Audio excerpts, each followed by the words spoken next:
Good morning. BSc part first विविध गणित discrete mathematics paper first चल रहा है, जिसपे लास्ट टाइम पे अपन आर्टिकल कर रहे थे ट्रीज। ट्रीज में कुछ एक डेफिनेशन आपको केंद्र, ग्राफ का केंद्र, शीर्ष की उत्केंद्रता यहां तक बता देगा। नेक्स्ट है आपकी अर्धव्यास। वृत्त के केंद्र की उत्केंद्रता अर्थात वृक्ष के केंद्र से अधिकतम दूरी पर स्थित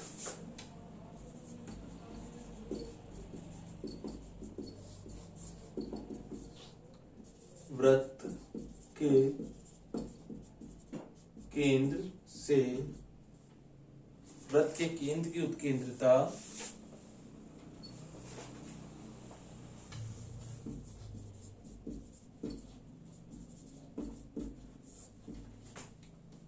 अर्थात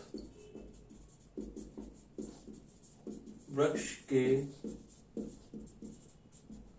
केंद्र से अधिकतम दूरी पर स्थित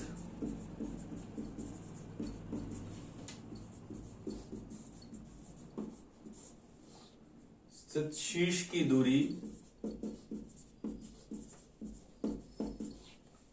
वृक्ष का अर्धव्यास कहलाता है।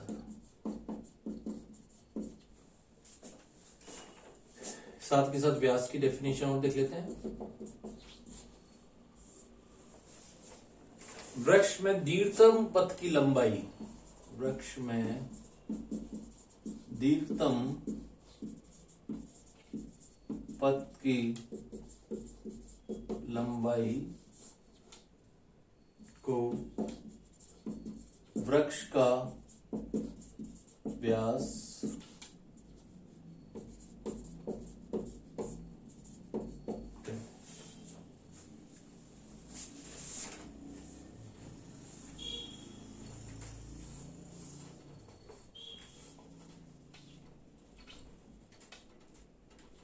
इससे अपन ये डायग्राम ले लेते हैं A B C B F. ठीक है, सी और डी वृक्ष का केंद्र है और व्यास इसका 3 है। सी तथा डी वृक्ष का केंद्र एवं तथा व्यास कितना है, अधिकतम पथ की लंबाई व्यास से तथा व्यास इसका 3 है। नेक्स्ट मेन डेफिनेशन आ रही है आपकी फॉरेस्ट। 1 परिपथ सहित संबंध तथा असंबंध ग्राफ एक वन कहलाता है। 3 असंबंध ग्राफ एक वन को प्रदर्शित करते हैं। 3 4 जैसे भी आपको उसको एक जगह वृक्षों का संग्रह, एक सिंपल डेफिनेशन कहते हैं। 1 फॉरेस्ट परिपथ रहित संबंध तथा असंबंध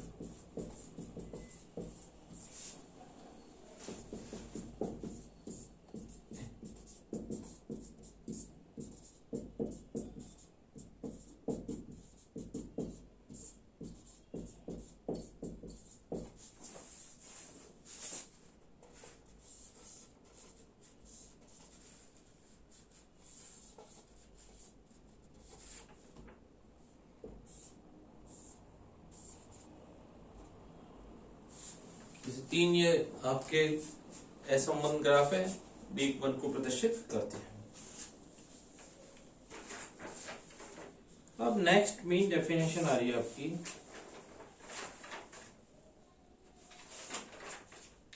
समूल वृक्ष, रूटेड ट्री। एक दिष्ट वृक्ष समूल वृक्ष कहलाता है यदि एक शीर्ष की अंतःघात 0 हो तथा शेष सभी के अंतःघात 1 हो। 0 अंतःघात वाला शीर्ष वृक्ष का मूल कहलाता है, रूटेड ट्री। नेक्स्ट डेफिनेशन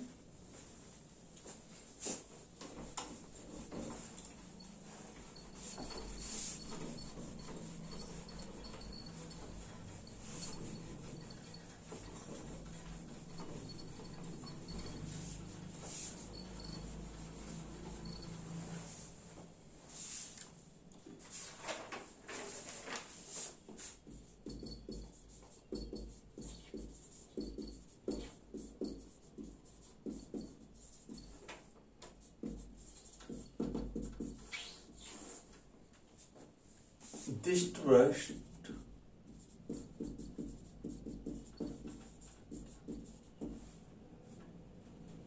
समूल वृक्ष कहलाता है।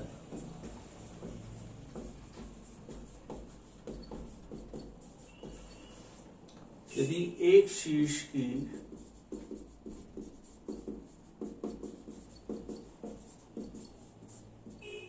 अंतःघात शून्य हो, अंतःघात का मतलब जहां दृष्टिकोण समाप्त होती है,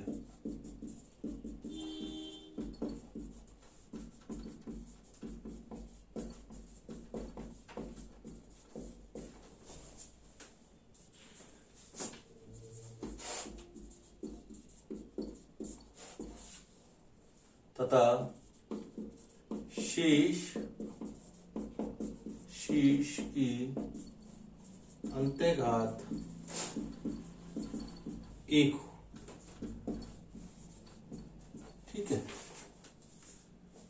दृष्टिवृष्ट समूल वृक्ष रहता है यदि एक शीर्ष की अंतःघात शून्य तथा शेष शीर्ष की अंतःघात एक हो। शून्य अंतःघात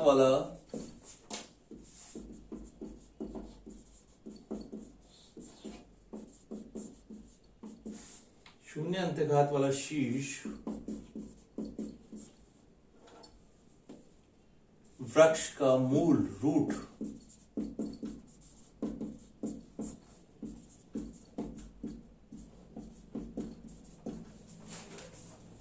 ऐसे देखिए,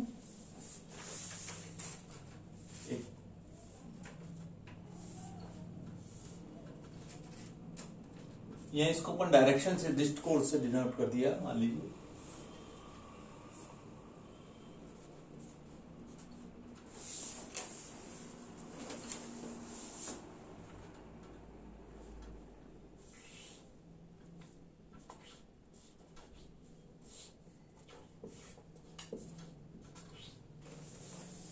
ये हो गया अपना समूल वृक्ष। अब इसकी दो एक छोटी छोटी पेरेंट जनक ये और देख लीजिए। जैसे तो अपने को सभी को मालूम है, वृक्ष का मूल रहित वृक्ष मूल को एक त्रिभुज से अपन ने डिनोट कर दिया और इसको अपन इस प्रकार डिनोट करते हैं रूटेड। ये क्या है? वृक्ष का मूल। अब एरो अपने नीचे की तरफ लगाए, अब चाहे तो अगले उसमें नहीं भी लगाया तो अंडरस्टूड है, जैसे पेड़ होता है अपने नीचे से उसका रूट नीचे रहती है हमेशा।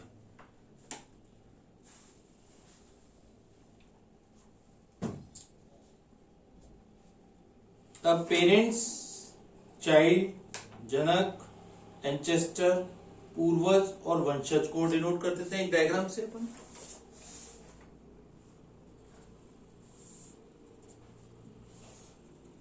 ये मान लीजिए वृक्ष का मूल ले लिया अपन ने, ठीक है। U1 ले लीजिए, इसको V1 ले लीजिए, U2 सॉरी, U1 और U2 यहां ले लीजिए, V1 V2 नीचे ले लीजिए।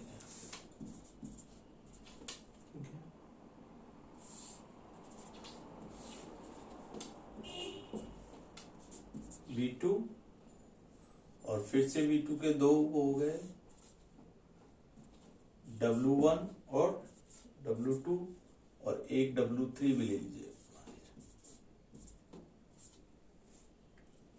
और W1 के वापस अपने दो कर दिए। ठीक है, ये अपना ऊपर वाला रूट है, मूल।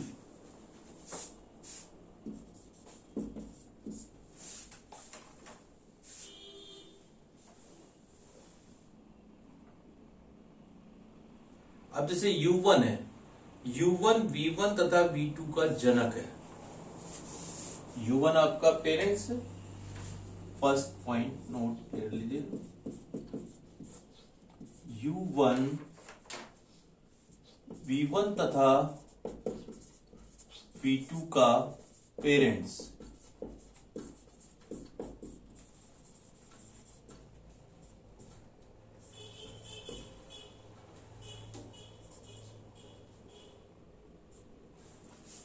ठीक है, U1 V1 तथा V2 का जनक है। इसी प्रकार W1 W2 U2 के पूर्वज है।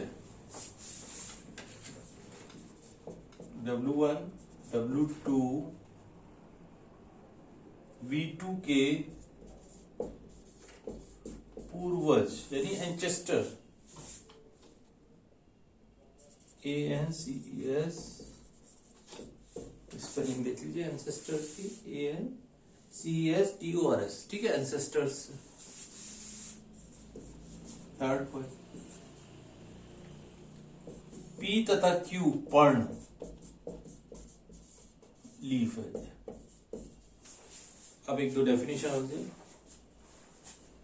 वृक्ष में कोई चीज जिसका कोई शिशु नहीं है, जैसे P और Q के और कोई नहीं है तो वो पर्ण कहलाएंगे, ठीक है। वे सभी शीश जिनका पूर्वज शीश कोई शीश है उसके वी के वंशज कहलाएंगे। तो इस तरह से रूटेड ट्री के ये अपने दो एक कंडीशन और लिख ली, डेफिनेशन आ सकती है इनकी, ये रूटेड ट्री को समझ। नेक्स्ट लेते हैं क्रमित समूल वृक्ष। अब नाम से समझ आ रहा है क्रम से हो, जिसमें प्रत्येक आंतरिक शिशु के शीश एक क्रम में हो, क्रमित समूल वृक्ष कहलाता है। अब अपन आगे एरो नहीं लगा तो अंडरस्टूड है इसका मतलब।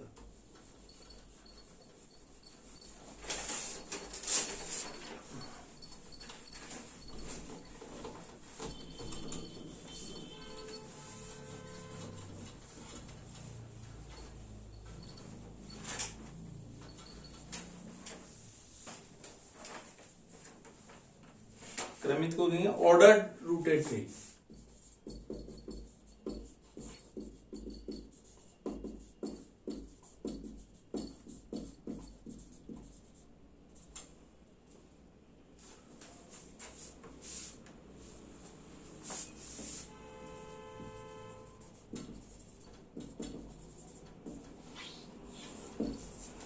समूल वृक्ष जिसमें प्रत्येक आंतरिक शीश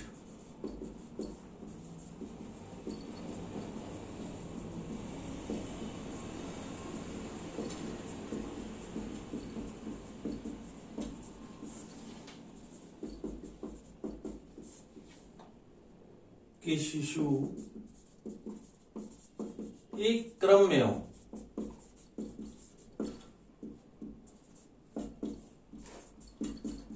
क्रमित समूल वृक्ष कहलाता है।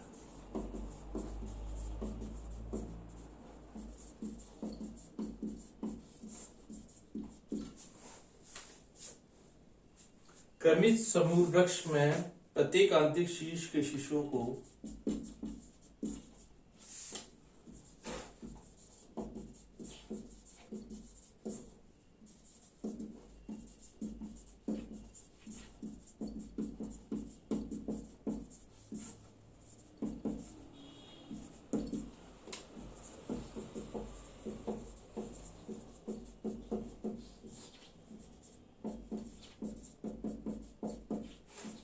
बाएं से दाएं लिखते हैं।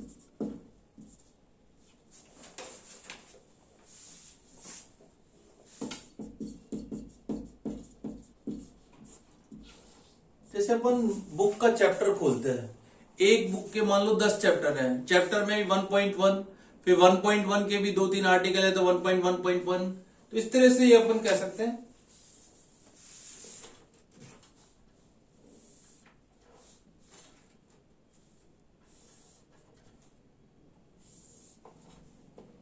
जैसे मान लीजिए 1,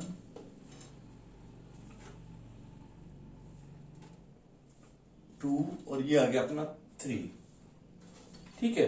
1 के 2 फिर से 2 पॉइंट हो गए, 1.1, 1.2, 2 के मान लीजिए 3 ले लिया आपने, 2.1, 2.2, 2.3, एक क्रम में आ रहे हैं, इस तरह से ध्यान रखना। इसी पर 3.1, 3.2, अब इसके भी मान लो 2 और हो गए, इस तरह से, तो एक क्रम में चल रहा है आपका, तो ये कहलाता है क्रमित समूल वृक्ष। नेक्स्ट मेन डेफिनेशन आएगी आपके द्विचर वृक्ष, बाइनरी ट्री। ये इंपॉर्टेंट है आपकी, क्योंकि इस पे आधार पे आपके 2-3 आपकी थ्योरम्स भी हैं। पहले डेफिनेशन लिख लेते हैं द्विचर वृक्ष।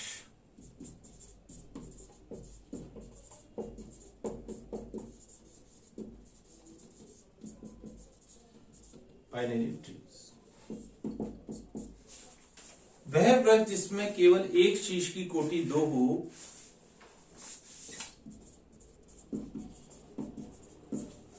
जिसमें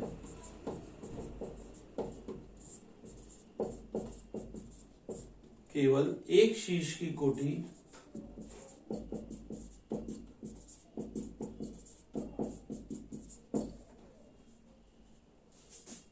दो तथा शेष सभी शीश की कोटि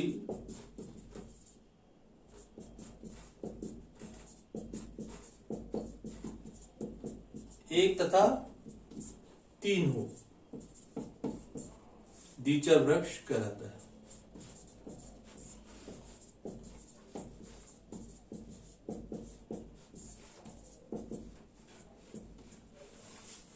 वह वृक्ष जिसमें केवल एक शीश की कोटि दो हो तथा शेष सभी शीश की कोटि एक तथा तीन हो। दो कोटि वाले शीश को वृक्ष का मूल कहते हैं। दो कोटि वाले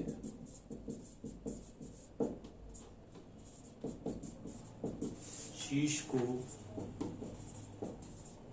वृक्ष का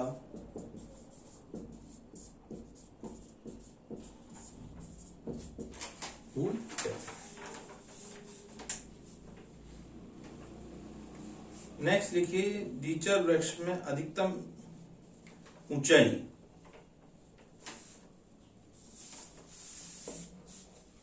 इसी में लेते हैं। जैसे इसका डायग्राम भी आ जाएगा और उसका वो भी आ जाएगा, कैसे द्विचर वृक्ष को डिनोट कर रहे हैं अपन।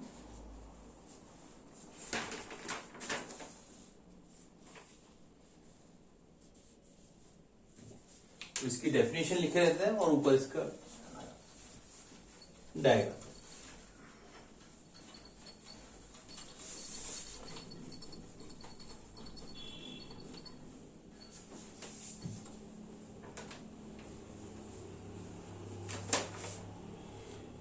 द्विचर वृक्ष में अधिकतम स्तर को द्विचर वृक्ष की ऊंचाई कहते हैं। इसे एल मैक्सिमम द्वारा प्रदर्शित करते हैं। अब पहले द्विचर वृक्ष का एक डायग्राम ले लेते हैं। इसे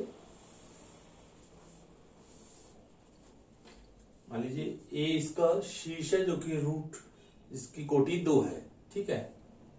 इसको ले लिया बी, इसको ले लिया आई, फिर से इसके दो बना दिए, आई के भी दो ले लीजिए। ये ध्यान रखना है एक सीध में आनी चाहिए।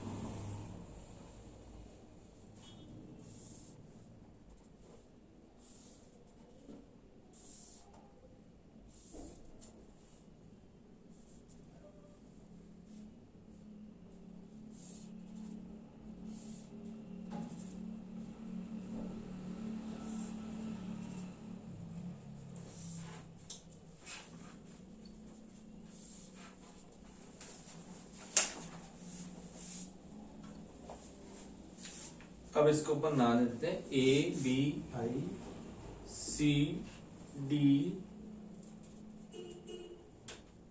ई एफ जी एच, ठीक है। एल आई जे के एल एम एन और ये आ गया आपका ओ।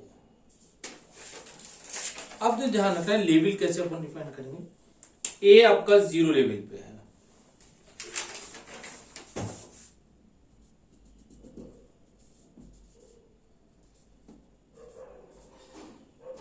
बी और आई आपके लेवल 1। अब देखिए सी डी एफ ये आ गया लेवल 2। इसी पर यहां ये 4 है लेवल 3 और यहां पे भी आपके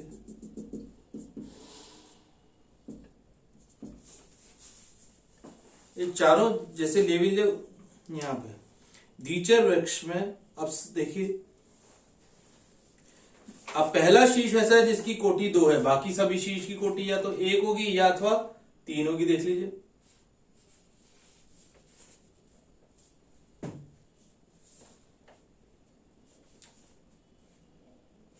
अब द्विचर वृक्ष में अधिकतम स्तर को द्विचर वृक्ष की ऊंचाई कहते हैं। ये और लिख लीजिए, द्विचर वृक्ष में अधिकतम स्तर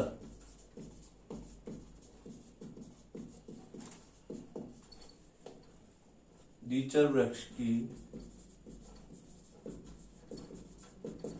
ऊंचाई कहते हैं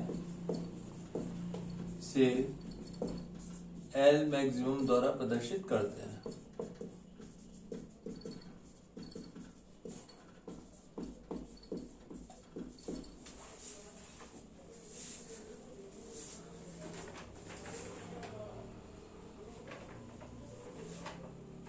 अब जैसे डीचर वृक्ष के पथ की लंबाई निकालनी है, मान लो आपको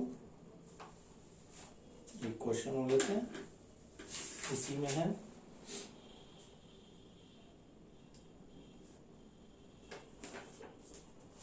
डीचर वृक्ष के पथ की लंबाई, या तो यहीं पे डायग्राम ले लेते हैं। नेक्स्ट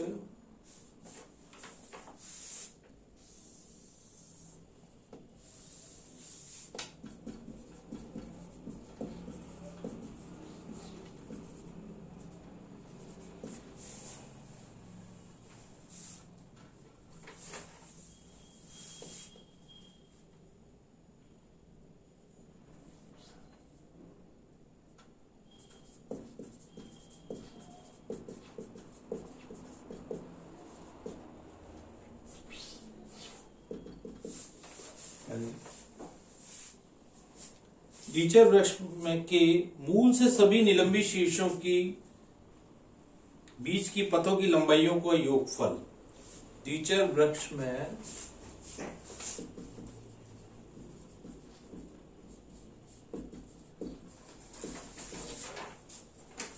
वृक्ष के मूल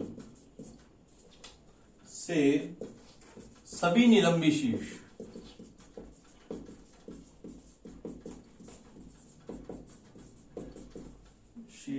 के बीच पथ की लंबाइयों का योगफल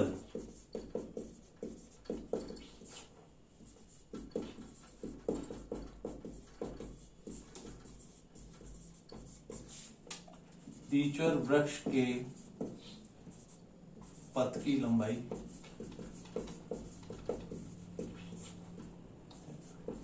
ठीक है। जैसे एक एग्जाम्पल ले लेते हैं हम।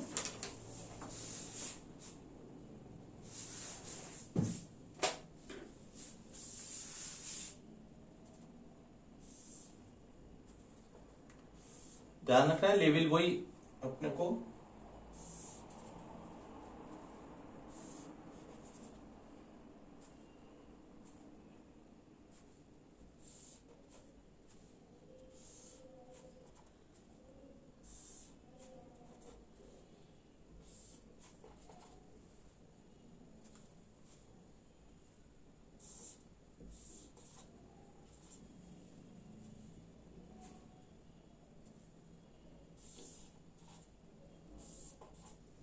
अब सबको नाम दे देते हैं। जैसे अभी केवल जैसे ये आपका मूल है, ठीक है, ए, और निलंबी शीर्ष की नाम दे रहा हूं केवल।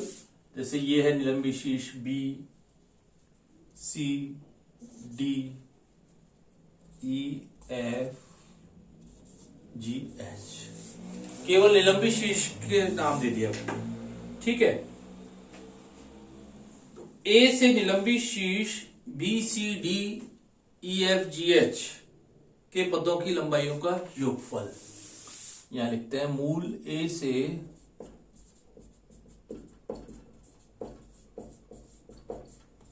निलंबी शीर्ष बी, सी, D, E, F, G, H के पथों की लंबाइयों का योगफल।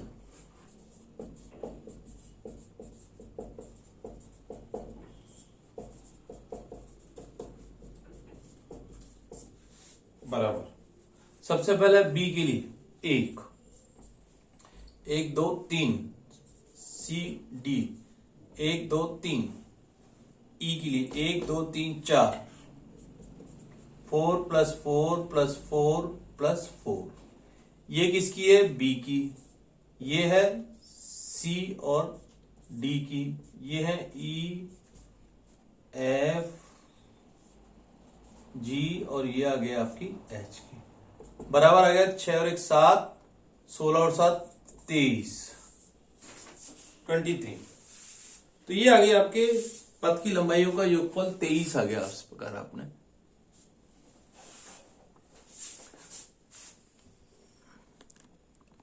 निकाला EFGH BCD EFGH ए से पथ की लंबाइयों का योगफल 1 3 3 4 4 4 4 20 की है 1, तो इस प्रकार सबका टोटल आया 23। तो द्विचर वृक्ष के पथ की लंबाई का योगफल आपका द्विचर वृक्ष के पथ की लंबाई कहलाता है। तो इस प्रकार आपने निकाला है इसमें द्विचर वृक्ष में। नेक्स्ट आर्टिकल देखते हैं हम इसमें। नेक्स्ट टर्न पे देखेंगे क्योंकि काफी लंबा हो गया। अब द्विचर वृक्ष में अभी 1-2 थ्योरम्स हैं आपकी, छोटी छोटी 1-2 कंडीशंस भी हैं।